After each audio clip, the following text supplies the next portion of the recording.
चलिए आपको सीधे लिए चलते हैं पटना, जहां पर मध्य प्रदेश के मुख्यमंत्री डॉक्टर मोहन यादव संबोधित कर रहे हैं। इस अवसर पर वरिष्ठ आईएएस अधिकारी डॉक्टर गोरेलाल यादव जी, जिनने स्वागत भाषण दिया, जो महासचिव है श्री कृष्ण चेतना विचार मंच के, मैं आपका भी वंदन करता हूं, अभिनंदन करता हूं। मंच पर विराजमान अखिल भारतीय भारतवर्षीय यादव महासभा के राष्ट्रीय उपाध्यक्ष और मध्य प्रदेश के यादव महासभा के अध्यक्ष माननीय जगदीश यादव जी, मान्यवर दिनेश यादव जी कोटा राजस्थान से हमारे बीच में मौजूद है। अखिल भारतीय यादव महासभा के जयपुर, वैसे मैं कोटा जयपुर दोनों स्थान बता सकता हूं। आप अखिल भारतीय पिछड़ा वर्ग के अध्यक्ष भी हैं। इस अवसर पर माफ करिएगा, महामंडलेश्वर श्री महंत डॉक्टर सुखदेव दास जी महाराज, आपके चरणों में प्रणाम महाराज जी, माफी चाहता हूं। आप महादेव राम निवास वगही धाम रजीतपुर सीतामढ़ी से आप आते हैं। इस अवसर पर मैं हमारे बहुत वरिष्ठ नेता, विधायक, मंत्री, अध्यक्ष, बहुत सारी जवाबदारी जिनने निभाई, माननीय नंद किशोर यादव जी जो सामने बैठे, ये हमारे लिए बहुत सम्मान की बात है, बड़ी बात है। मैंने कहा था भाई साहब यहाँ बैठिए, आपने कहा नहीं मैं सबके साथ बैठूंगा, तो जोरदार तालियां बजाएं माननीय नंद किशोर यादव जी के। ऐसे ही भारत सरकार के पूर्व केंद्रीय मंत्री और वर्तमान में सांसद राम कृपाल जी, आपके लिए भी अभिनंदन। समाज के साथ आपने बैठने में गौरव महसूस किया।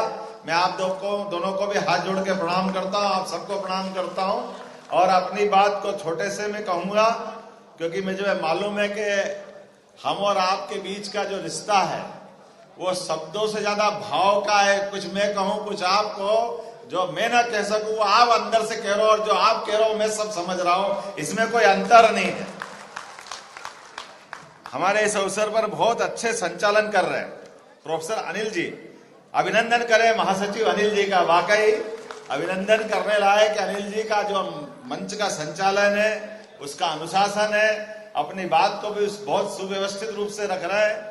मैं भी सौभाग्यशाली हूं, माता सीता की जन्मस्थली बिहार में आकर के मैं आप दोनों को सभी को हाथ जोड़ करके प्रणाम करता हूं। जगत जननी मां, भगवान राम का वर्तमान का स्वरूप जिस प्रकार से दुनिया में पूजा गया, हम कल्पना करें कि भगवान राम के साथ जीवन में जब तक माता सीता नहीं जुड़ी तो राम जी का स्वरूप इस प्रकार का था, लेकिन सीता जी के आने के बाद पूरा जीवन सीता जी और सीता जी के बाद का काल भी राम जी का जो जीवन आया वो वाकई माता जी के कारण से आया है। ऐसी पवित्र धरती पर मैं प्रणाम करता हूं, अभिनंदन करता हूं।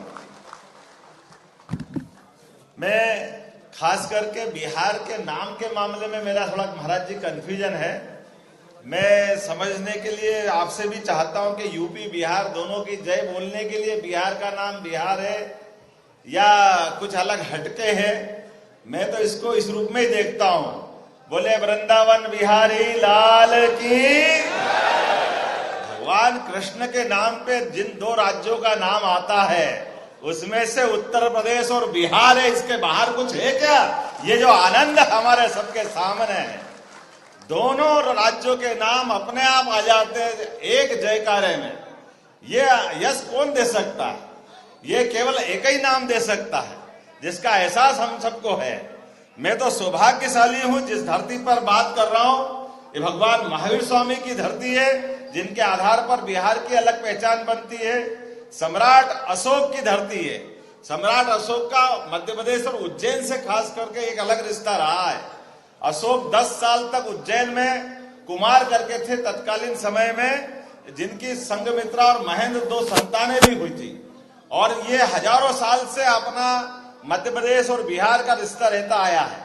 जो यहाँ सम्राट बनता था पहले वहां वो राज्यपाल करके काम करता था, गवर्नर करके काम करता था, और उसके बाद वो मगध में आते थे।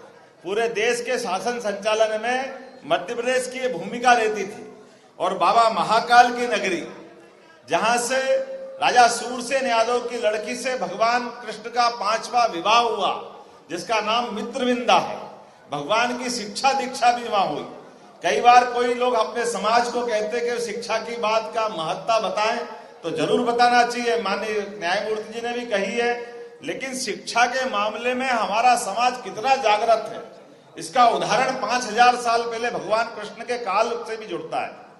जब भगवान ने कंस का वध कर दिया, और ऐसा दुनिया का कोई उदाहरण नहीं है जब कोई सत्ताधीश का वध करे और वो सत्ता की कुर्सी पे ना बैठे, वो केवल यादव समाज से निकले भगवान कृष्ण है, जिनने आगे बढ़ करके शिक्षा को महत्ता देते हुए, बजाय वो सिंहासन रूढ़ होने के, महाराज उग्रसेन को सत्ता में बिठा करके उनने शिक्षा की क्या महत्ता ये सबके सामने बताई।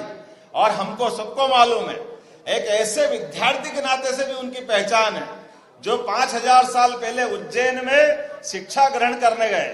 यद्यपि वो उथल का दौर था, समय कम मिला, लेकिन भगवान को शिक्षा का समय कम मिलने के बाद भी 14 विद्या, 64 कला, चारों वेद और शिक्षा ग्रहण करने के शिक्षार्थी भी कैसे, जब जीवन के किसी भी मौके पर पढ़ना बहुत सरल होता है, लेकिन पढ़ी हुई बात को हर समय स्मरण रख के अपने मुखारविंद से निकालने की जिनमें क्षमता है, वो केवल एक ही विद्यार्थी में रही, भगवान कृष्ण में, जिन्होंने पूरी की पूरी शिक्षा का सार कर्म के माध्यम से, गीता जी के माध्यम से दिया, जो दुनिया की सबसे पवित्र पुस्तक के रूप में से आज भी सबका मार्गदर्शन करने के लिए तत्पर है।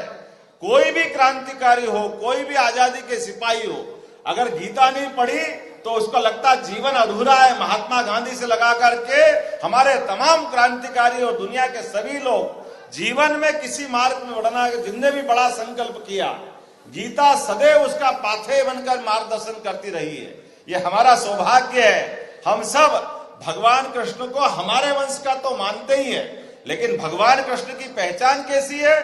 पूरे समाज के अंदर जहां कोई अव्यवस्था दिखे, जहां कोई अधर्म की बात दिखे, अगर किसी ने आगे बढ़कर अधर्म के खिलाफ संघर्ष करने का मादा उठाया, तो वो केवल एकमेव भगवान कृष्ण है, जिनने अपने जीवन को आगे लगा करके सबके सामने खड़े होकर के धर्म की स्थापना के लिए सबसे पहले कदम बढ़ाया। हमारा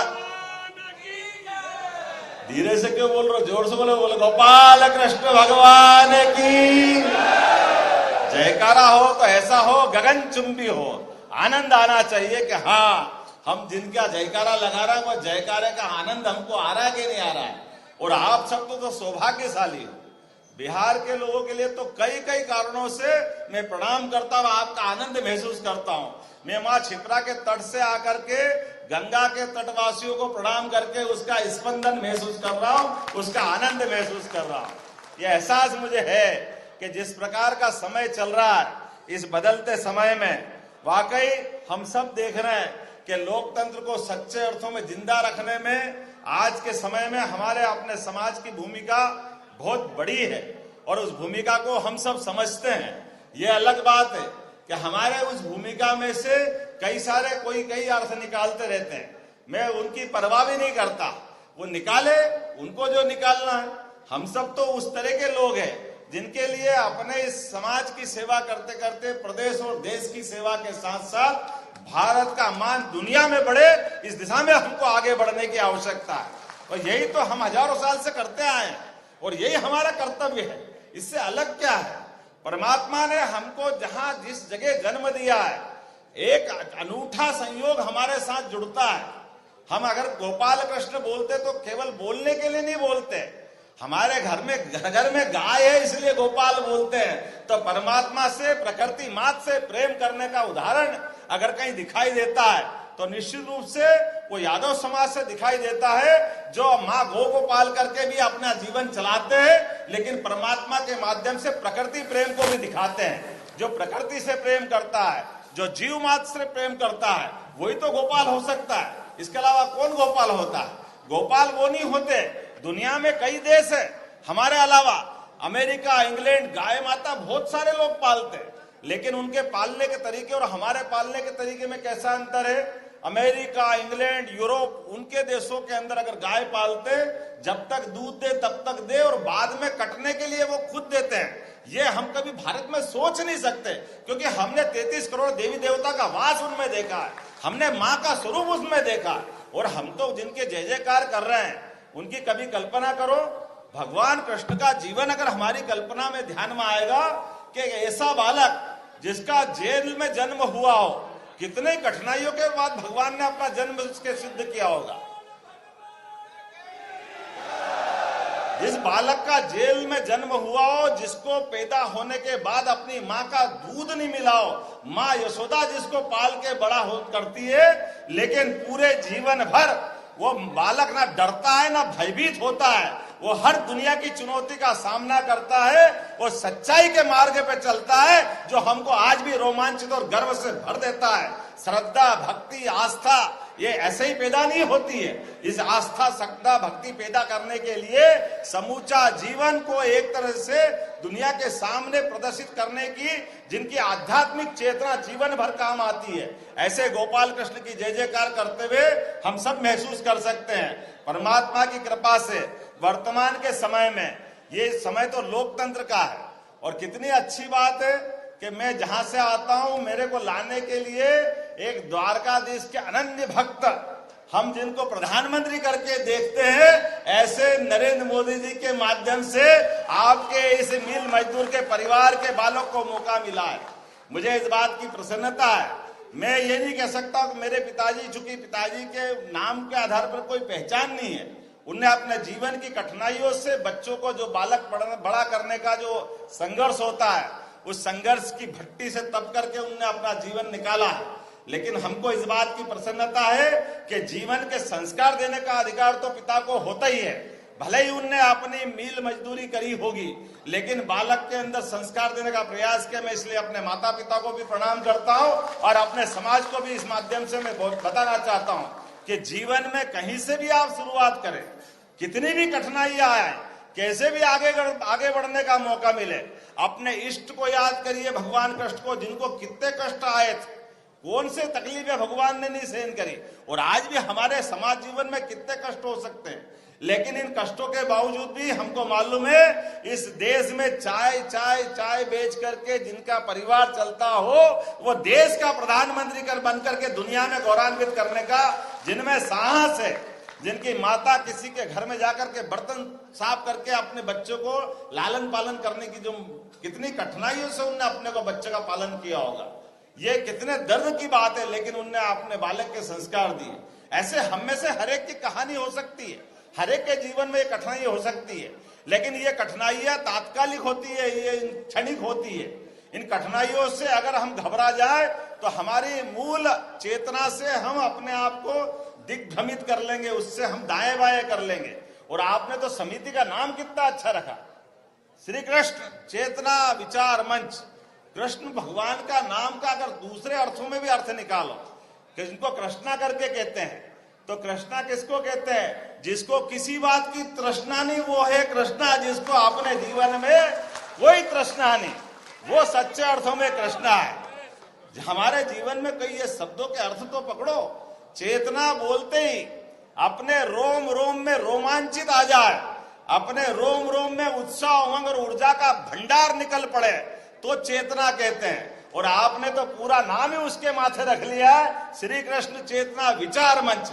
मैं आप सबको प्रणाम करता हूं, आपका अभिनंदन करता हूं। और आपके बीच में से मध्य प्रदेश में जब मैं शिक्षा मंत्री बना था, मुझे इस बात की प्रसन्नता है कि शिक्षा मंत्री बनने के बाद हमने कहा कि नई शिक्षा नीति यशस्वी प्रधानमंत्री का अभिनंदन करना चाहता हूं, जिन्होंने लॉर्ड मेकाले की 1835 शिक्षा की नीति को बदलते हुए कहा कि अब हमारी शिक्षा नीति इस प्रकार से होना चाहिए जिसके माध्यम से हमारे अतीत से भी प्रेम हो, सनातन संस्कृति का भी उसमें लक्षण दिखाई दे, और हमारे अतीत के गौरव से गौरवान्वित होते हुए भविष्य की पीढ़ियां हमको तैयार करना है।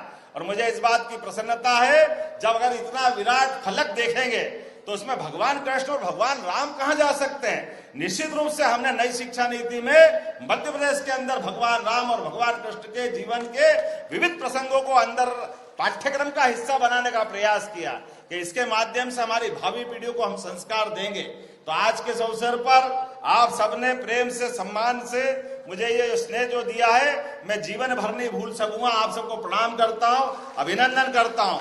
और आपके माध्यम से दो जानकारी देते हुए अपनी बात करूंगा कि जब मैं मुख्यमंत्री बन के आया और लोगों ने कहा कि आपकी प्राथमिकता क्या क्या होगी, तो हमने कहा हमारी प्राथमिकता तो जनता की सुविधाओं के लिए होगी। हर आदमी के जीवन में बदलाव लाए, भौतिक सुख सुविधा दे, बाकी व्यवस्था करे। लेकिन एक और प्राथमिकता भी है। वो प्राथमिकता क्या है? अरे जिन जिन महापुरुषों से, जिन भगवानों से हमको संस्कार मिलते, आदर्श मिलते, उनके जीवन को भी हमको मालूम है। भगवान कृष्ण मध्य प्रदेश की धरती पे आए तो सांदीपनी आश्रम वही है जहां उनकी शिक्षा दीक्षा हो, तो उनके शिक्षा दीक्षा के पाठ्यक्रम को सबके सामने लाते हुए जहां जहां उनके चरण पड़े, प्रत्येक स्थान को तीर्थ के रूप में विकसित करेंगे, हमारे पूरे समाज को प्रेरणा मिले। इसलिए उस चीज को जोड़ करके हम आगे बढ़ रहे हैं। मेरी अपनी ओर से आप सबको भी निमंत्रण है, आप कभी भी आए, मध्य प्रदेश में आए, अपने किसी प्रकार के व्यवसाय को करना व्यवसाय करे, आपको स्थायी बसना स्थायी बसे, परमात्मा करे आपको अपने अपने ढंग के जो जो आपके इष्ट है वो सबकी प्राप्ति हो। एक बार फिर आप सबका वंदन करता हूं, अभिनंदन करता हूं। मेरे साथ प्रेम से बोलिए, बोलो गोपाल कृष्ण भगवान की।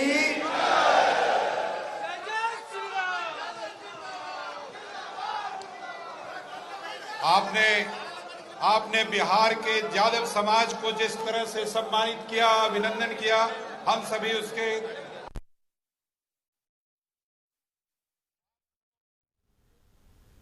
चलिए, तो अभी के लिए बस इतना ही। आप देखते रहिए कशिश न्यूज। नमस्कार।